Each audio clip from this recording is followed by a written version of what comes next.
নবীর একজন সাহাবী ছিল মুগিস, বলেন সবাই কি নাম? মুগিস। তার বিবির নাম বারিরা। বিবির নাম কি? বারিরা। আবু দাউদের বর্ণনা আসছে 2231 নাম্বার বর্ণনা। তো এই মুগিস তিনি রাসূল সাল্লাল্লাহু আলাইহি সাল্লামের কাছে আসলেন। আসার পর বললেন, ইয়া রাসূলুল্লাহ ইশফালি ইলাইহা। ইয়া রাসূলুল্লাহ, আমি গোলাম বলে আমার বিবি আমাকে বিভিন্ন ভাবে খোঁটা দেয়, ছোট হিসাবে আমাকে দেখে। নবীজির একজন সাহাবী মুগিস আল্লাহর রাসূলকে বললেন, ইয়া রাসূলুল্লাহ, গোলাম হওয়ার কারণে আমার স্ত্রী আমাকে একটু অন্য চোখে দেখে। আপনি যদি আমার ব্যাপারে একটু আমার বিবির কাছে সুপারিশ করতেন।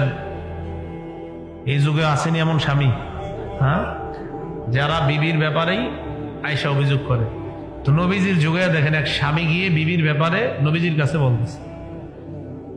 নবীজি বারিরা রাদিয়াল্লাহু তাআলা আনহাকে ডেকে বললেন, বারিরা ইত্তাকিল্লাহ ফাইন্নাহু যাওজুকি ওয়া আবু ওয়ালাদিক। নবীজি বললেন, বারিরা আল্লাহকে ভয় করো, মুগিস তোমার স্বামী, তোমার সন্তানের পিতা। মুগিস তোমার স্বামী, তোমার সন্তানের পিতা। তাকে কিছু বলার আগে ভেবে চিনতে বলবা। এটা বলার আগে রাসূল সাল্লাল্লাহু আলাইহি সাল্লাম বলে নিলেন, আল্লাহকে ভয় করো। কথাগুলা বুঝেন। যায়েদ ইবনে হারেসাকে বললেন, যায়েদ আল্লাহকে ভয় করো, বিবিকে নিজের কাছে রাখো। বারিরাকে বললেন, বারিরা আল্লাহকে ভয় করো, মুগিস তোমার স্বামী, তোমার সন্তানের পিতা। এই যুগেও যদি এমন কোন অপরাধের কথা এসে বলেন, তাহলে উলামায়ে কেরাম আপনাকে প্রথম বলবে আল্লাহকে ভয় করেন, এই অপরাধগুলা ছেড়ে দেন। শুধু তাই না, সুদখোরদেরকে আল্লাহ সুদ ছেড়ে দেওয়ার ওয়াজ করার আগে আল্লাহ কয় আল্লাহকে ভয় করো। সূরা বাকারার 278 নাম্বার আয়াতে আল্লাহ বলে, ইয়া আইয়ুহাল্লাযীনা আমানুত্তাকুল্লাহ, হে ঈমানদারগণ তোমরা আল্লাহকে ভয় করো।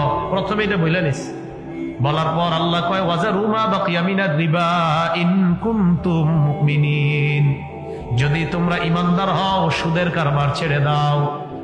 সুদখোরদেরকে আল্লাহ সুদ ছেড়ে দেওয়ার কথা বলার আগে আল্লাহ বললেন আল্লাহকে ভয় করো।